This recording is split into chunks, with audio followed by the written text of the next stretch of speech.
Welcome back to another live and amplified Indie Fusion podcast. I'm your host, Tom Quiet, and we are back at it again with another amazing podcast. We are here at In a Jam down by the river 2024. We have a special guest joining us, a returning special guest. Well, actually, you've not been on since we've rebranded, so this is kind of... No, I don't think I have. Cool. Weird, interesting territory, but we have Nia Nicholls. How's it going today? Thank you for having me again. Yeah, absolutely. It's so... I was thinking about it the other day. I was like, it's been almost a year, because I think you did the pancreatic cancer fundraiser. That would have been the last one, yeah. Wow. But then again, it also seems like you've been just focused on you, living your life. Look, every time I see you posting something on Instagram, you're somewhere. You're in Bristol, you're in London, you're in Paris, you're in... It's been all over the place. Yeah, no, it's been nice. I've had a few sort of holidays this year, which has been good. But yeah, if I'm in London, I'm usually gigging. So yeah, it's been good. Very busy. Nice. And you've been playing with Dean Friedman quite a bit? Dean Friedman, yeah. He was in the UK, and I opened up for him on a couple of his dates, one in Essex and one in Salisbury, which is actually close to where I live. So that was really fun. And I also did his Songfest, which is like a music festival for songwriters. And that was really fun because he had Mike Batt as one of the headliners as well. And I love Mike Batt's songwriting. So that was it was a pinch me moment, actually, to think I got to meet him. But yeah, it's been very full on and busy, and Dean's been great. Nice.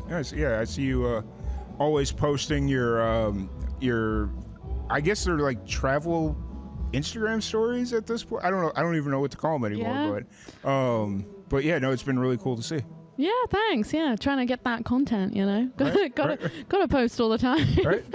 I was getting a little nervous there at one point because you hadn't released anything new in a while, and then you were telling. I think we were having like a little off the record conversation. And you said that you were in the process of releasing Goldilocks now. It's now out. I know. Honestly, releasing music, it takes forever.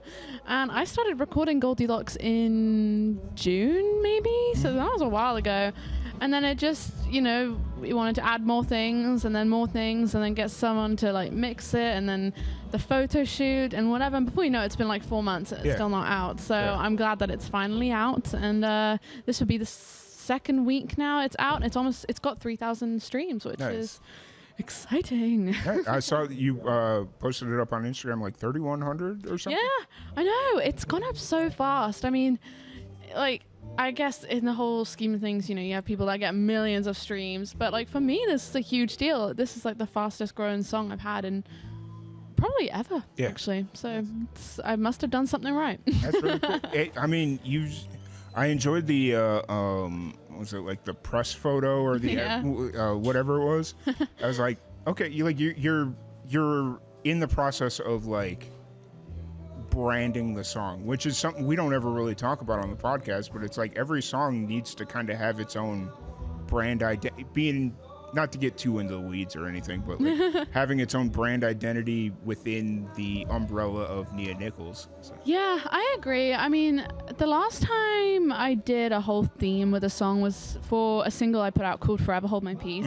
And obviously the gist of that song is interrupting a wedding. Yeah. And I just had such a clear vision in mind of what I wanted that to be. And so I asked my local church if I could take photos in there, and I got one of my bandmates at the time to be the groom, and his girlfriend, they'd only been on a couple of dates at this point, and she came to the photo shoot. She got into my mum's wedding dress. That's funny. And it was so funny because it was my first time meeting her, probably like her third date with Alex, and she was so up for it, and it turned out really well. And I think it got the excitement of people, going, because they were thinking, oh, what do we expect with this song? So I wanted to do that with Goldilocks. I had another clear vision for that. For sure. Now, that was the song that you ran the fundraiser for school, right? Yeah, it was. Okay. Oh my gosh, I forgot about that. Yeah, that was for, I guess I was in my third year of uni at the time, and we had like this business module, and I can't remember the gist of it now. They'd kind of changed the module slightly because of COVID. Yeah. But it was something to do with like, you got to create a business for yourself. And I was thinking, what do I do when we're in lockdown? Fair. So yeah, I did Patreon. Yeah. So on. And I expected maybe like 4 people to sign up to it. and I had about 30. Yeah. And then I realized how thin I had spread myself in terms of what I was offering in Patreon. Right. I felt like all I was doing every single day, all day, every day, was just writing lyric sheets and painting postcards. I thought, why did I do this to myself? This is really stressful. Honestly, because during that time, I had forgotten that I was a Patreon subscriber. Like, well, because that was in 2021, and I was going through some stuff there with my mom and whatnot. And I come home after spending like 3 months in Florida, 3-4 months in Florida, and I have a mailbox full of UK parcels. And it's like, what the heck is this? Because I had gotten like one right before I left, and I was like, okay, cool. So it was just going to be a one-off. I thought it was going to be a one-off thing. And then I come back, and there's like 3 or 4 parcels there, and then you'd sent me a really nice letter after everything kind of had happened, and I was like, huh. Yeah. I see. There you go. Imagine me writing lyric sheets, but like 30 of them. Yeah. But it's a good problem to have. People are really supportive, and I raised more than enough for my music video, my photo shoot. Yeah. Yeah, it was a really great project, and it showed me who is on my side supporting me, and that was really nice. Well, we've always got your back. Don't worry about it. Thank you. I got yours too. And so for Goldilocks, are you looking at doing like another music video, or are you kind of seeing how the song? Actually, that is super interesting, because I wasn't going to do another music video for Goldilocks. However, when I was flying out to Nashville about a week and a half ago, I got a message from someone on Instagram, and he's a student in university. Nice. And he is asked to do a music video for Goldilocks, which is really nice. So, we've sort of exchanged ideas of what we're going to do, and I think I probably will do a music video for Goldilocks now, so there you go. Sure. Hey, that's the way to go. Like, there's always film students or something that are looking for projects. Yeah, they're the best. I mean, when I was in uni, I hate saying that, when I was in uni, but yeah, when I was studying in my 3rd year, the film students were amazing, and they had struggled as well because of COVID, and so all their modules, it was a lot of change for them. So they had asked a few of the music students to help them with film projects and what have you. And to be honest, a lot of people from my course ended up backing out because it was just a lot of work.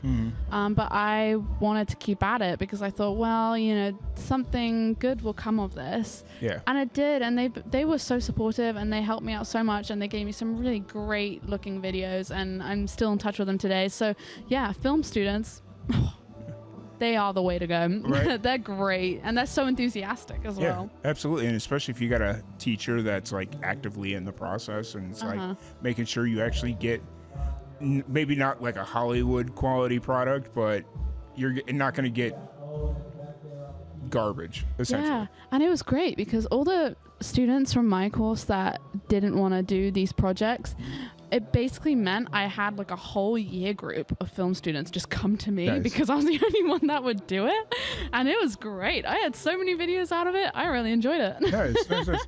So now that Goldilocks is out, what's kind of the plan? Obviously, you just got done playing in a jam down by the river here, and you're technically your 2nd year here, so.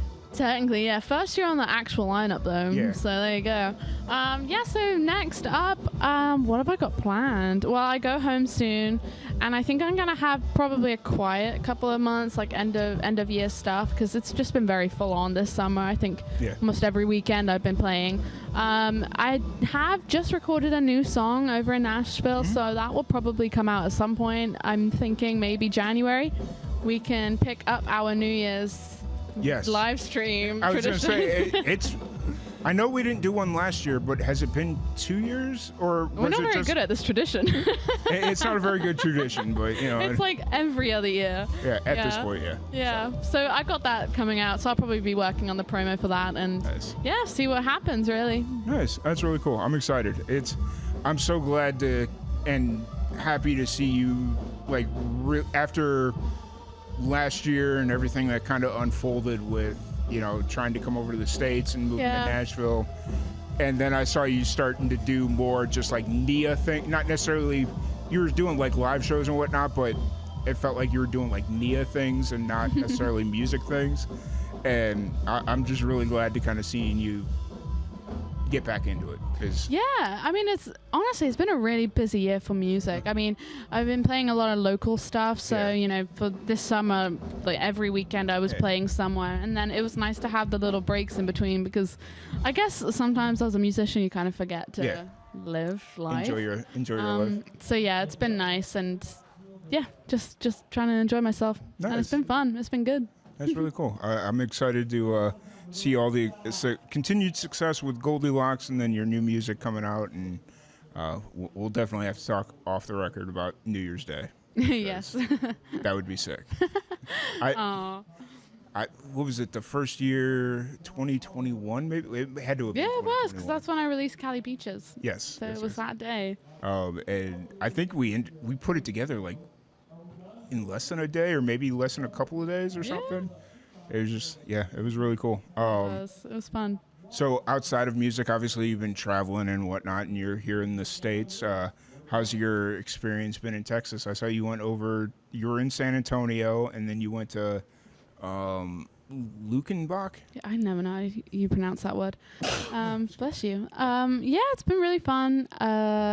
Obviously, I was here last year. Mm-hmm. It's been exactly a year since we were in a car crash. Oh, yeah. So it's been going a lot better than that. It's been really good. It actually has been super fun. I mean, I've only been here a few days, but I went to the Mexican market. Yeah. And did an awful lot of spending, and I shouldn't have, but I got some gifts, so that was all good. And then obviously I went to Lukenbach yesterday, and that was really fun. And then Fredericksburg today, here, tomorrow probably here. And then the last few days, I don't know, I think I saw something about a Japanese tea garden. Okay. And I'm intrigued. In Texas. Nice. So I might possibly do that. So are you flying out of Austin, or you got to go up to Dallas? Austin. Okay. Yeah. So that's not too bad of a drive. It's only like an hour, so it's all good. Fair. I mean, I guess also San Antonio is an option as well, but... Yeah, I don't know why I didn't think of that, to be honest. Honestly, Austin's probably your better play anyways, because it tends to be a little bit cheaper. It actually was, yeah. It was a lot cheaper than I was expecting, so it was good. And it wasn't like a budget flight like I had last year where they charged me for everything. Fair. They charged me for breathing. Are you... where's your layover at? I don't have one. No? Straight home. Wait, who the heck is flying straight? I know. It is British Airways, I'm pretty sure. I know. I had a straight direct flight over to Nashville, which was great, and a direct flight back home, and thank God for that. Because if anybody's been listening for a long time, you've shared plenty of stories about not having the best of luck on layover flights. I hate traveling so much. Especially with luggage, and this time I had my suitcase with me, and I was half expecting it to go missing, and it didn't, but I'm not home yet, so anything could happen. But yeah, that's why I don't travel with a guitar as well, because it's too risky. I was gonna say, because you have a guitar in like Nashville, don't you? Or it's still there. Okay. Yeah, well, it was funny because when I arrived, I said to because my friends are looking after it, I didn't know which house it was in, because it was sort of spread between like 3 different friends, and they've all been using it, which is great. You know, I'm glad the guitar is getting used, but I didn't even see it at all on this trip. I was just using someone else's guitar, so fair.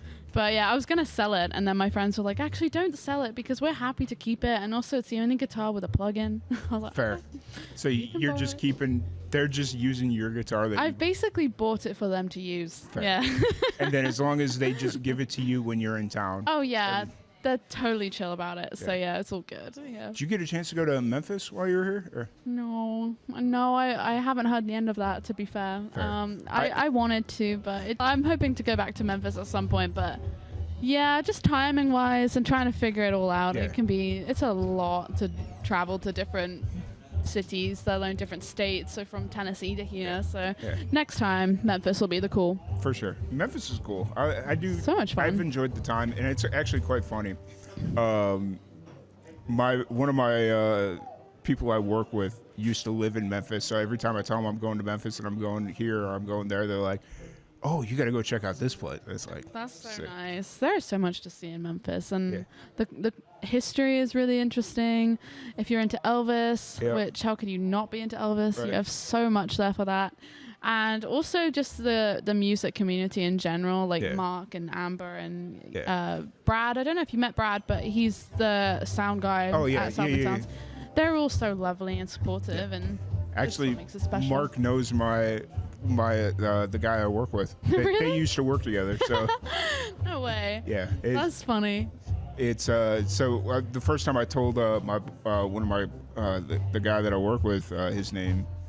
I'll leave it off the podcast. I don't want to put it there.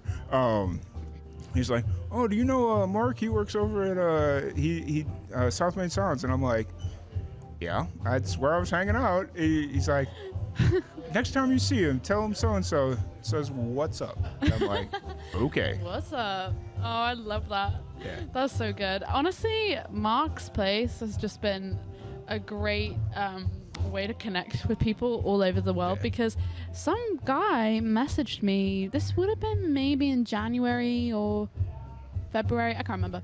This man messaged me out of the blue and he said, oh, Nia, I'm actually a big fan of your work, and I was never able to buy a CD in the UK. And I was over in Memphis and I stumbled upon this like record/music venue called South Main Sounds, and I see that there is like literally a shrine to you in South Main Sounds. And of course I bought your CD, and Mark was telling me all about you. I thought, wow, that is hilarious. This guy had heard of me, and I don't know how. I don't really sell CDs like on a website as such, so people have to reach out to me. But the fact he went to Memphis and he was able to buy one of my CDs, I thought, oh, good on Mark. He really knows how to just sell you. It's great. Right. That's fair. That's cool. That's really cool. I dig it. So once you get back to the UK, you're basically going to chill for a little bit? Yeah, I'm sure I'll have some... well, I do have a few gigs, obviously, throughout. I'm playing in London, I think, a couple of times. And that'll be really fun.